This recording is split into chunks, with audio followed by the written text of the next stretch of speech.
Assalamualaikum warahmatullahi wabarakatuh. Ses ses ses ses. Baik, jumpa lagi dengan Mimin Sarjana Ngarit yang akan terus berbagi informasi seputar dunia peternakan maupun dunia pertanian.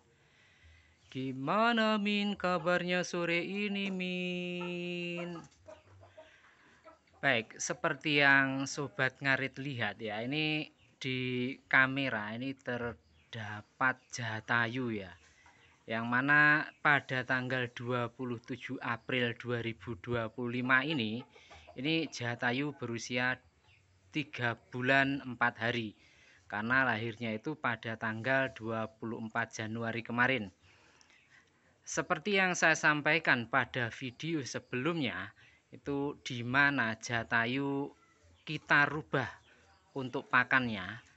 Jika sebelumnya untuk comborannya ini kita pakai gemuk A yang dicampur dengan kalsium, kemudian dicampur dengan gula merah, dan juga diberi dengan tambahan sentrat susu buatan KUD Tani Wile Sendang. Ini sejak tanggal 25 kemarin itu Jatayu itu hanya mengkonsumsi Pollard saja. Ini kemarin seperti yang Mimin sampaikan itu kita pakai Pollard angsa.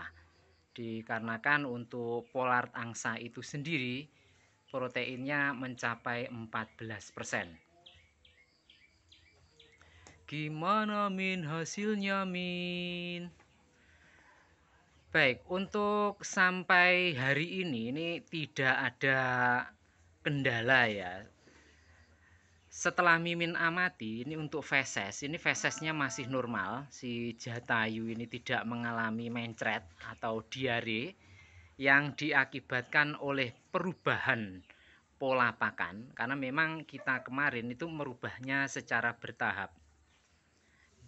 Jadi sebelum kita ganti dengan Pollard itu sentrat gemuk A kita beri Pollard sedikit-sedikit ya. Untuk saat ini di usianya yang 3 bulan 4 hari, Jatayu tingginya sudah lebih dari 1 meter. Kemudian untuk bokong dan pola ototnya ini juga semakin terbentuk. Konsumsi pakan comboran ya, ini kita pakai dengan metode oral atau bahasa Jawanya itu dicelontang. Dicelontang itu diapain Min? Dicelontang itu ya kita kasihkan itu dengan menggunakan potongan bambu ya, kita masukkan ke mulutnya. Ini tidak menyiksa ya, ini tidak menyiksa, lebih efisien. Hanya saja ini yang perlu diperhatikan adalah kita harus bisa itu mengira-ngira untuk takaran air. Dikarenakan apabila dengan sistem celontang ini airnya terlalu banyak itu tidak menutup kemungkinan bahwasanya pedet kita itu perutnya akan buncit atau melendis. Kita harus benar-benar memperhatikan itu. Kemudian selain itu pemberian pakan konsentrat atau comboran itu tidak boleh ya, ini perlu diingat-ingat, tidak boleh porsinya lebih banyak dari rumput yang dikonsumsi. Jadi sifatnya pakan comboran ini adalah pendamping. Karena untuk pedet yang dalam masa pertumbuhan yang secara otomatis lambungnya belum terbuka semua, kemudian diberi pakan dengan protein tinggi, ini juga bisa berakibat fatal. Salah satunya adalah terjadinya bloating atau kembung, terus kemudian selain itu juga bisa menyebabkan perut buncit. Jadi yang perlu diingat ini ya, ente itu harus ingat, jadi protein yang besar itu juga bisa menyebabkan kebuncitan. Selain itu, ini Sobat Ngarit, ini perlu diperhatikan juga. Ini ngasih pakannya itu ya jangan banyak-banyak ya, itu dikira-kira. Karena apa? Untuk pakan konsentrat, apalagi Pollard, itu kandungan seratnya tidak banyak ya.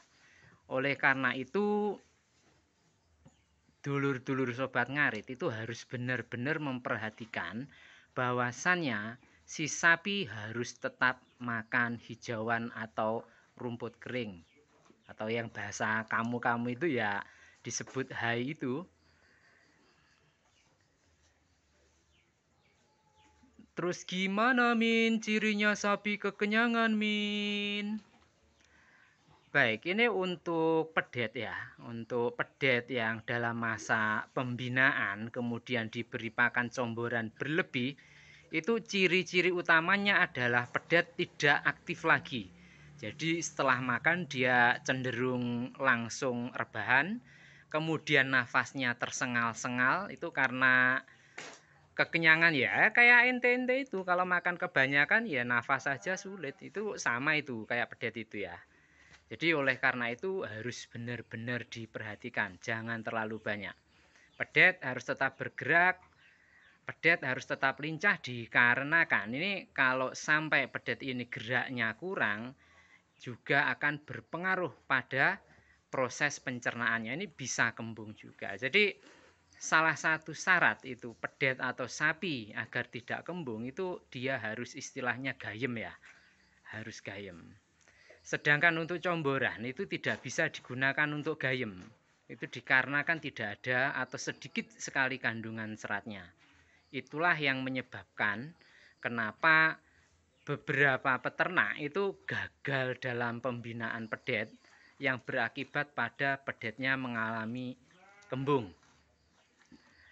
Nanti di lain kesempatan ya kita akan buatkan video terkait bagaimana caranya mengatasi pedet atau sapi kembung itu dengan menggunakan sistem trokat. Ini nanti kita sediakan alatnya juga, kita trokat. Ini syukur-syukuri nanti ada sapi yang kembung, nanti akan langsung kita dokumentasikan untuk penanganannya.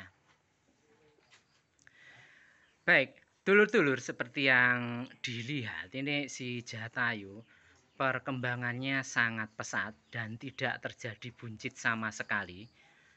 Ini juga sudah mulai ngisi. Semoga saja ini sesuai ekspektasi ya. Nanti dalam usianya yang di 7 bulan ini Jatayu sudah bisa masuk kontes.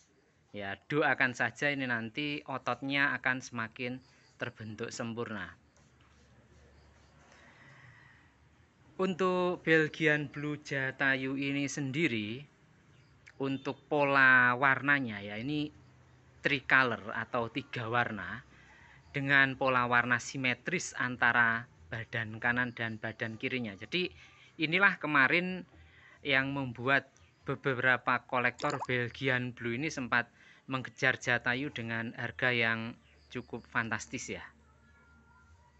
Hanya saja memang ini kita belum lepas dikarenakan kita ingin melihat pertumbuhan Jatayu secara maksimal, meskipun ya ini meskipun indukannya itu bisa dibilang kurang dikarenakan ambing susunya kecil. Jadi ini adalah penampakan feses atau kotoran dari si Jatayu setelah diadakannya perubahan pakan. Jadi dia tetap kering. Ini nanti sobat ngarit ini sama, ini juga harus memperhatikan setelah diberikan comboran apakah ada perubahan feses. Ini fatal apabila kita melakukan pembinaan pedet terus kemudian dia mencret, ini secara otomatis nantinya pertumbuhannya juga tidak akan maksimal. Baik sobat ngarit semua,